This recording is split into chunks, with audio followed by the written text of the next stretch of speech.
12강을 변혁적 리더십, 현대적 리더십의 범주에 들어간 게 변혁적 리더십입니다. 그래서 12강 이런 리더십은 개념들을 간단하게 사례를 중심으로 하니까 쉽고 간단하게 넘어가도록 하겠습니다.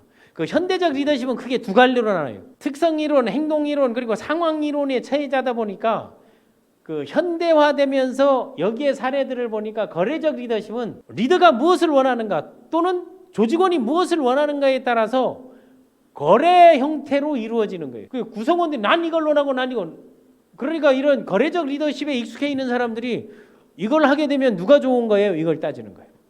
그리고 이건 내가 좋은 건가 아니면 뭐 조직의 사장님이 좋은 건가 리더가 좋은 건가 당신이 좋은 건가 이걸 따르면서, 그러니까 이런 것들을 보완하기 위해서 나온 게 뭐예요? 프로모션입니다. 이런 거에서 보완하기 위해서 딜이 나오고 뭔가 뭐 사전 거래가 나오고 이런 것들이 거래적 리더, 내가 원하는 걸 가지고 상대가 원하는 거를 보상해 주는 방식의 리더십이 거래적. 이런 것들이 테이블에 올라오면 그걸 뭐라 그래요? 협상이라고 하는. 그 협상력도 뭐에 들어요? 대인관계 역량에 들어가는 거죠. 첫 번째, 그래서 뭔가 뭐 이슈가 있으면 쟁점 다음 서로 입장 파악하고 상호 이익을 보고 합의에 이르는 단계를 가지면 거래적 리더십.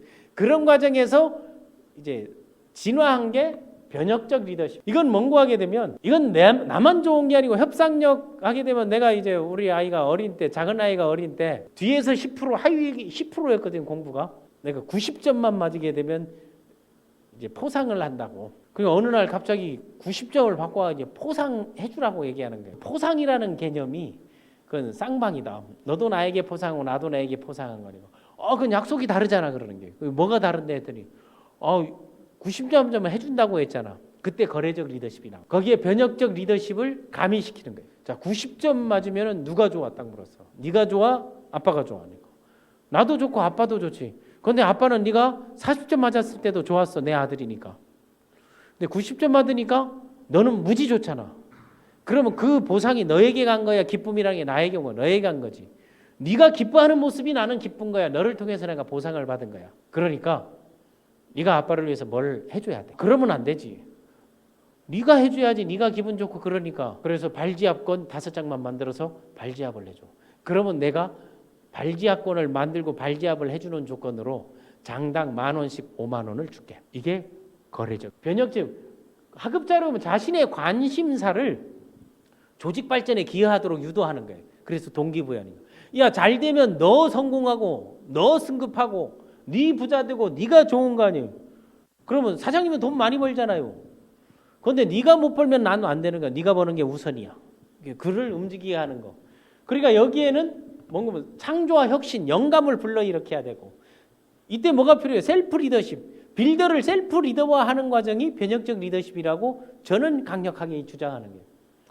그러니까 환경에 민감한 사람들은 이때 뭐 모함도 생겨나고 루머도 생겨나는 게 변혁적 리더십에서는.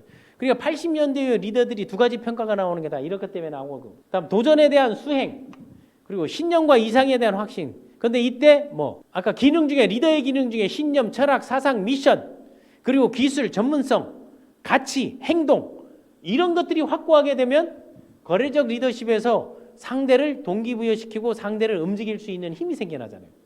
우리가 리더십을 공부하는 이유가 바로 이것 때문인 거예요. 그 말을 시켜. 거래적 리더십, 변혁적 리더십, 변화와 혁신을 통해서 영향력을 발휘한 변혁적 리더십. 거래, 뭔가 주고받는 다음은 거래적 리더십. 거래적 리더십은 그 사례를 가지고, 실패 사례, 그러다가 망한 사례들을 그 협상에 실패해가지고 나중에 깨진 사례들이 있죠. 그런 게 뭔가 우리 영화 황금성 이런 영화들 봐보세요. 대북 관계. 그 대북 관계 할 땐 다 뭐 거래적 리더십이 적용되는 거예요. 그 이해됐죠? 다음 변혁적 리더십이라는 것은 기업 환경은 변화하고 있다. 그냥 쉽게 생각. 기업 환경은 변화하고 있고, 환경이 변화하다 보면 기업이 생존 전략, 망하지 않기 위해서 생존 전략을 찾아야 되는 거예요. 그럼 그 생존 전략을 찾기 위해서 그 조직원들이 스스로 동기부여, 영감을 받고 스스로 으쌰으쌰할 때 조직의 일체감, 그리고 조직의 단결력을 끌어내는 거예요. 일체감은 조직, 그 뭉치는 힘, 그걸 뭐라 그랬습니까? 조직의 기능 중에 뭐라 그랬습니까? 응집력이라는 게 있었잖아요.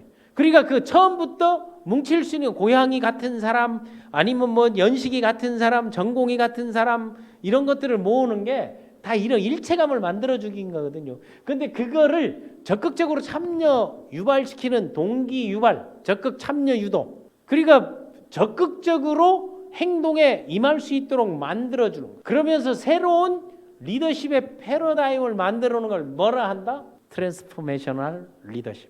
이게 변혁적 리더십. 요즘 트랜스포머 많이 나오잖아요. 트랜스폼. 변화와 혁신. 이게 모든 지금은 다 변혁적 리더십의 영역 안에 있다. 뭐 현대적 리더십, 근대적 리더십보다는 전통적 리더십에서 변혁적 리더십 영역 안에 이거를 하고 지금부터 소개하는 리더십은 다 변혁적 리더십들을 여러분에 소개한다고 이제 봐주면 되는 거예요. 그래서 변혁적 리더십의 대표적인 거는 시대적으로 7, 80년대, 80년대 이걸 이제 변화시킨 사례를 뽑은다면 바로 이제 제겔치죠. 원래 화학공학 출신이거든요. 근데 우리가 알고 있는 경영의 구루, 혁신의 구루, 그리고 구조조정의 구루, 인사의 구루, 전략의 구루 나오지만 여기에 기능적 차원에서 제겔치의 리더의 기능 보게 되면 기술에서 뭐 화학, 폐기물 처리 이런 거에 전문성을 갖고 있습니다. 그러니까 과거에는 뭐 군 출신, 검찰 출신, 변호사 출신 그 출신들이 각기 다르잖아요. 그래서 제겔치가 혁신을 위해서 던졌던 가장 많이 사용했던 용어입니다. 단점을 극복하고 자신감 넘치는 사람으로 거듭나라. 그래서 자른 사람들을 아주 강하게 밀어붙이고 잘라서 제겔치가 사회에 나와서 강의하고 있을 때 잘린 사람이 와가지고 나 당신 때문에 잘린 사람이야 하면서 욕짓거리를 한 사람. 지금은 뭐예요 했더니 내가 그래가지고 지금 새로 해가 일어서서 이제 당신 앞에 큰 소리 치게 됐지. 그러면 성공했네. 내가 원했던 것은 바로 그거였다고. 변화와 혁신하라고 그리고 당신을 동기부여시켰던 것이다. 그렇게 풀어낼 수 있는 거죠. 그러니까 내가 항상 코칭 멘토링 할 때 청출어람 하라. 그리고 나를 헐뜯고 욕하면서 짓밟아도 상관없다. 제발 더 크게 성공하라고 얘기하는 겁니다. 변혁적 리더십의 구성 요소. 요거를 우리 간단하게 보게 되면 첫 번째는 카리스마가 있어야 된다. 이 카리스마는 전통적 리더십에서 신원서판에서 신이 카리스마, 아우라, 이 후광이 비친다 하잖아요. 카리스마가 있어야 된다. 카리스마가 있는 사람들은 다 주도적, 도미넌스하고 강하죠. 과업지향형이고 이렇게 나오는 거죠. 그러다 보니까 이제 뭐가 심리하고 자동스럽게 연결되고 또 이제 사회구조, 사회심리, 그리고 인류, 그리고 사람의 유형, 행동심리, 교육심리 이게 다 연결되게 돼 있는 거예요. 다음에 동기부여 역량이 탁월해야 된다. 영감을 주고. 개별적 배려라는 게 뭔가 하면 전체만 하려고 개별적으로는 전혀 관심 없는 사람 있잖아요. 앞에서는 아주 부드러운 척하는데 돌아서면 생뚱맞는 사람이 아니고 개별적 배려라는 것은 멘토링, 코칭. 그래서 멘토링 제도를 GE에서 먼저 시작한 게 아니거든요. 멘토링 제도는 IBM에서 먼저 시작했는데 그걸 배워가지고 제겔치는 30대 청년 직원을 IT 멘토, 자기가 모르는 분야에 대한 전문성을 이용해서 너는 나의 멘토니까 나에게 가르쳐주라는 멘토링 제도를 즉각 행동, 그 상황 이론과 행동 이론을 함께 섞여가지고 변혁적 리더십을 만들어 놓은 거고 다음에 그 지적 자극을 줘라. 직접 자극을 주는 가장 좋은 게 독서 토론, 그리고 학습, 그리고 교육 시스템 이런 거거든요. 인적자원 관리. 이 변혁적 리더십의 핵심 요소가 이겁니다.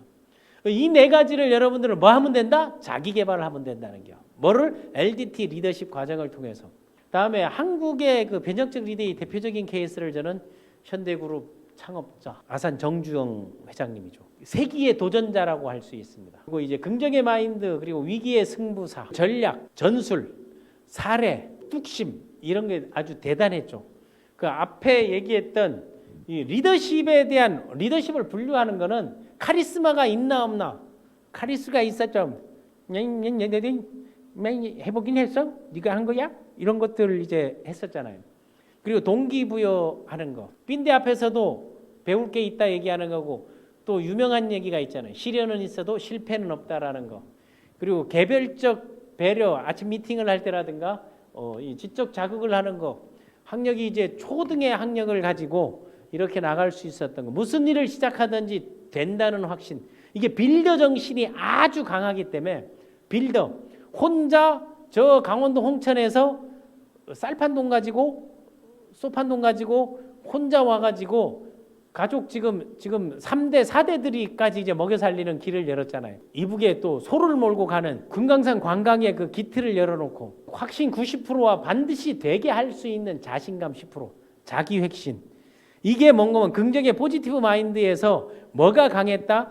포지티브 크라우드 시스템 그 8가지 그 형용사로 표현했던 여러분 국왕에서 표현했던 것들이 다 나와 있고 단 1%도 안 된다는 생각은 안 한다는 거죠. 유명한 게 건설 쪽에서 유명한 게 부산에 가게 되면 유엔묘지가 있습니다. 그 용호동 들어가는데 유엔묘지에 한국 참전군들 행사를 하는데 겨울에 녹색 잔디를 깔라고 국가에서 얘기를 나왔는데 그 겨울에 잔디가 어디 있겠어요. 그래서 잔디처럼 녹색으로만 만들어 놓으면 됐냐고 했더니 된다고 했더니 뭘 했겠어요. 겨울에 피어나는 건 보리 있죠. 보리를 전부 갖다가 밭에 그걸 딱 깔아놓고 완전히 녹색으로 전환시킨 거라든가 또 하나 제한제도에서 나와 있던 그 변혁적 그 지적 영감 그리고 개별 동기부여 이런 것들이 새만금의 서해안에 매립할 때 조수간만이 차 그것 때문에 2시간 안에 건설하고 매립 못 하잖아요. 울산에 있는 유조선들 있죠. 유조선들을 전부 그쪽으로 모아가지고 배로 바리케이트를 쳐서 마치 그 댐처럼 쳐가지고 그 매립 공사를 했던 거. 또 하나 이제 창의적인 거는 울산의 그 방어진 쪽에 그 해수욕장 사진, 울산 있는 그 허벌판 바다와 연관된 그 사진 하나를 가져가지고 영국 차관을 도입한 거는 아주 놀라운 거죠. 협상력도 놀라우고 배포도 놀라우고 지적 영감이라든가 변혁적 리더, 상황 이론과 자기의 행동 이론 그리고 자기의 특성들을 완전하게 살려서 전통적 리더십에서 이순신을 인용했던 거죠. 거북선을 이순신 장군이 만든 게 아니고 나대용의 여러분들이 그 조정에서 내려준 설계도를 가지고 그걸 만들었는데 500원짜리 지폐에 거북선 그림을 딱 보면서 우리는 이미 언제 500년 전 600년 전에 철갑선을 만든 나라다. 돈을 빌려주게 되면 세계 최고의 배를 만들어서 줄게. 그래서 우리나라 그 해양강국 조선강국은 1등에서 10등 전 세계 중에서 7개가 다 대한민국 조선업체입니다. 그런 걸 만들어낸 거 바로 그리고 유명한 거 해보긴 했어 이봐 해봤어 하는 거 이게 행동주의 행동 이론에 상당히 필요한 거거든요. 리더가 어떤 행동인가 해서 최근에 이제 변혁적 리더십이 이어지는 게 바로 스티브 잡스죠. 스티브 잡스가 위대한 일을 해내는 유일한 방법은 당신이 하고 있는 일을 사랑하는 것이다. 오늘 왜 포지티브 마인드, 포지티브 클라우드 시스템이 클라우드 시스템이 얼마나 중요한가를 얘기하고 있죠. 도전하고 반복하고 시도하고 파워가 생겨나는 것. 포지티브 마인드의 구성 요소 3가지가 자기 자신을 믿고 사랑하는 것. 그러니까 1%도 안 된다고 생각하지 않아요. 자신감. 가능성 90%, 자신감 10% 가지고 노력을 통해서 해내는 뭐 정주영 회장도 마찬가지고 하는 일을 사랑하는 거, 믿는 거. 그리고 협상력도 나왔죠. 10년 후 2011년의 젊은 나이에 같지만 스티브 잡스의 마인드와 그 리더십은 영원히 지금 펼쳐나가고 있죠. 지금의 4차 산업혁명 시대의 꽃을 피우는 기본을 만들었습니다. 그래서 변혁적 리더십의 효과는 어떤 효과가 있는가 하게 되면요. 단결 능력, 응집력을 조직에서 만들어내는 게 그래서 조직들을 위해서 과거에는 회식을 하고 체육대회를 하고 등산대회를 하고 오리엔테링을 하고 팀빌딩 게임을 하는 게 다 이런 것 때문에 리더십 게임에서 팀빌딩 게임을 하는 게 다 이런 요소인 거예요. 비전을 제시하면서 이거를 위해서 뭐 단결하게 만드는 거예요. 함께 얘기하면 함께 승리한다. 그리고 조금만 더 가보. 우리에게 그 IMF 때 희망을 줬던 큰 일을 한 게 누굽니까? 저들의 부르는 그거 하면서 나오는 양말 벗었던 박세리 그런 것들 여러분 기억나죠? 그런 것들이 지금 우리에게 필요한 거예요. 이 팬데믹 오미크론 상황을 이겨내기 위해서. 다음 비전의 전달 능력 필요합니다. 그러니까 비전의 단결 능력은 비전 제시를 통해서 단결을 하고 비전의 전달 능력이라는 것은 개별 접촉을 통해서 이 일이 나를 위한 게 아니고 너를 위한 거. 이 일이 회사만 위한 게 아니고 사회를 위한 것이고 국가를 위한 것이고 우리를 위한 것이고 그래서 이게 누구를 위한 것인가 해서 제시하는 게 아니고 전달이 됐는가 안 됐는가 통하고 있는가 그때 뭐가 생기는 거 신뢰라는 게 생기고 팀워크라는 게 생기는 거예요. 그래서 리더십에서 팀빌딩, 팀워크 지난 시간에 6강인가 7강에서 팔로우십, 리더십, 팀빌딩 이런 거 했죠. 그런 것들이 다 여기에 속해 들어가는 것들이 하나하나고 그래서 신뢰가 확보되게 되면 그때는 뭔가 뭐 이미지 관리라는 게 있죠. 자기 이미지 관리에 자기 관리하는 거 이미지 경영 그러면서 뭘로 변화 추진 리더십 변화 혁신을 추진할 수 있도록 몰고 나가는 게 바로 리더십 효과입니다. 자, 지금까지 LDT 리더십 연구소장 쌤이었습니다.